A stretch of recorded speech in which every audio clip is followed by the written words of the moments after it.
उसके लिए 35 किलो अनाज की जरूरत पड़ेगी कि नहीं पड़ेगी? तो 20 किलो फ्री वाला और 15 किलो अपना अनाज लेना पड़ा बाजार से, वो पड़ेगा 450-500 का।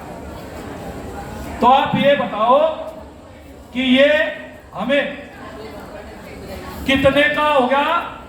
एक महीने में अगर 35 किलो अनाज चाहिए तो उसके लिए आपको 450-500 रुपए वो खर्च करने पड़ेंगे। तो ये एक सिस्टम, कोई बात नहीं है, आप सुनते रहो।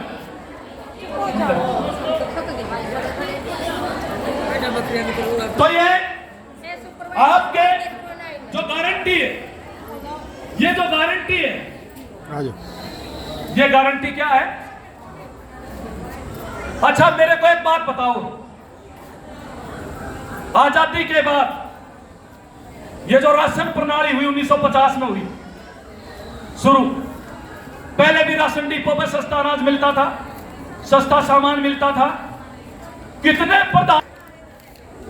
प्रधानमंत्री गए, नेहरू से लेके इंदिरा गांधी, मोरारजी देसाई, राजीव गांधी, फिर जो है उसके बाद विश्वनाथ, फिर चंद्रशेखर, फिर पीवी नरसिम्हा राव, फिर देवगौड़ा, फिर इंद्र कुमार गुजराल, फिर अटल बिहारी वाजपेयी और फिर मनमोहन सिंह, सब ने जो राशन दिया कंट्रोल रेट पे। किसी ने कहा कि भाई ये हमारी गारंटी है, राजीव गांधी की गारंटी है कि मनमोहन सिंह की गारंटी है। यो पहला बंदा आया जो कह रहा है मेरी गारंटी है। देश गया भाड़ में, सरकार गई भाड़ में, बीजेपी भी गई भाड़ में, इसी की गारंटी है। ये जो है ये अहंकार है, ये अहंकार है कि जो कुछ हूं मैं हूं, जो मैं करूंगा। रात को जीएसटी लागू कर दिया, रात को नोटबंदी लागू कर दी, और रात को जो है इन्होंने जब कोरोना की जो आई उसके बाद इन्होंने सब कुछ बंद कर दिया। आपको याद होगा कोरोना के अंदर क्या हालत बनी थी, बिना तैयारी के लोगों की क्या स्थिति बनी थी। रोजगार गए, नौकरियां गई, लोगों के वेतन घट गए और महंगाई बढ़ गई। आप पूछो इनसे क्या की गारंटी लेंगे? क्या अब बात की जा रही है, जब गारंटी का फेल हो गया में पहुंच गई। आप एक बात ध्यान से सुन लो, मैं आपके बीच में ये बात इसलिए बता रहा हूं, आप तो हर रोज सुनते हैं, लेकिन अब केवल आपके सुनने का मसला नहीं है। आपको जाके अपने जो लाभार्थी हैं, आपके जो आसपास के जो परिवार हैं, आपको उनमें चर्चा करनी है। बहुत जो है बीजेपी का प्रचार का जो दिमाग में पड़ा हुआ है अभी भी, लोगों के टीवी के माध्यम से, अखबार के माध्यम से जो दिमाग में भी बैठा रखा है, उसको खत्म करने का काम आपका है। आप उनको समझाओ। आज आप बताओ, किसी भी मोदी के भाषण के अंदर, उनके घोषणा पत्र के अंदर यह कहीं लिखा हो कि हम इतने लोगों को, इतने बेरोजगारों को नौकरी देंगे? मेरे को बता दो पक्की नौकरी का। एक भी, इतना इलेक्शन गुजर चुका, 4 दौर का इलेक्शन हो चुका फेज का, किसी एक भाषण में नरेंद्र मोदी ने, अमित शाह ने या कोई और बीजेपी का नेता उसने कहा कि हम आएंगे भाई इतनी नौकरियां देंगे पक्की? कोई बात नहीं कर रहा। किसी ने यह कहा जो कच्चे कर्मचारी है हम उनको पक्का करेंगे? किसी ने यह कहा बीजेपी वाले ने हम महंगाई कम करेंगे? किसी ने यह कहा हो कि भाई हमें जो सार्वजनिक क्षेत्र है हम इसको मजबूत करेंगे? बताओ किसी ने कहा हो? किसी ने कुछ नहीं कहा, नहीं कह रहे हैं।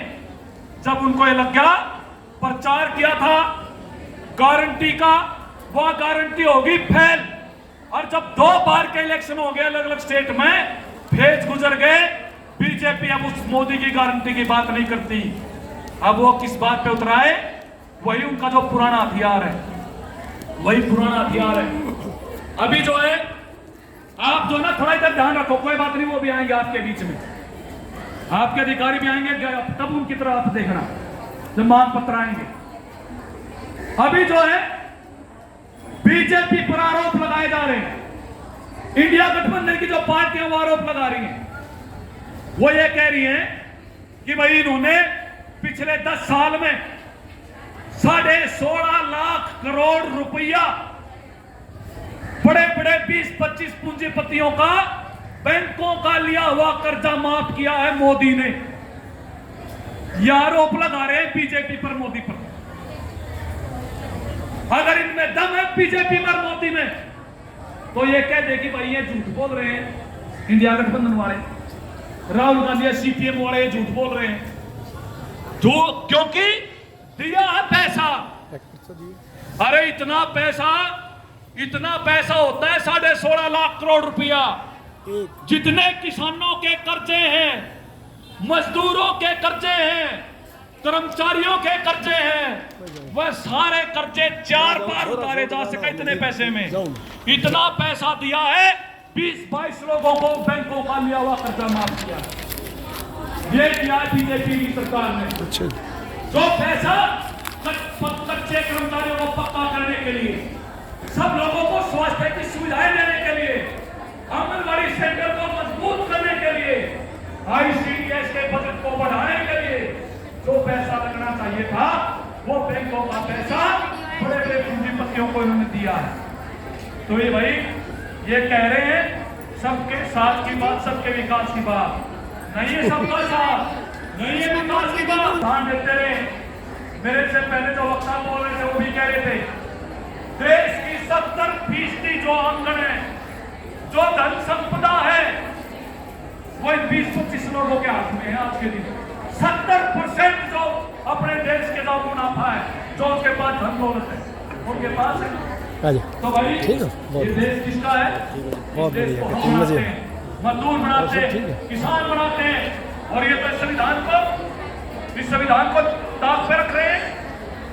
आप तो यहां बैठे हुए हो भाई, कई नए भी होंगे, कई पढ़े लिखे भी होंगे, लेकिन एक बात मैं आपको बता दूं, ये जो आजादी तो मिली ना, ये जो संविधान, ये बहुत बिरला संविधान है अपने देश।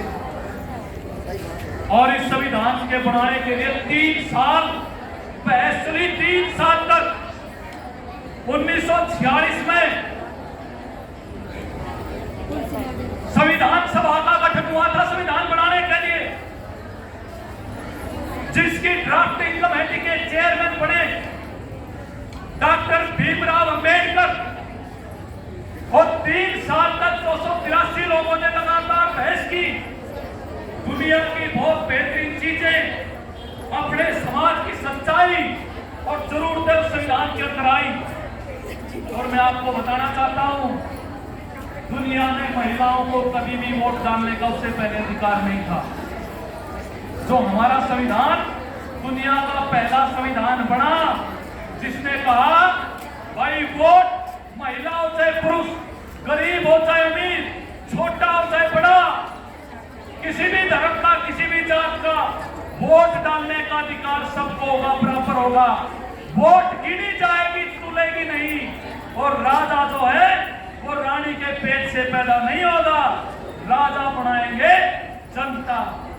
इसलिए जो हमारा संविधान लिखा गया, उससे कहा ये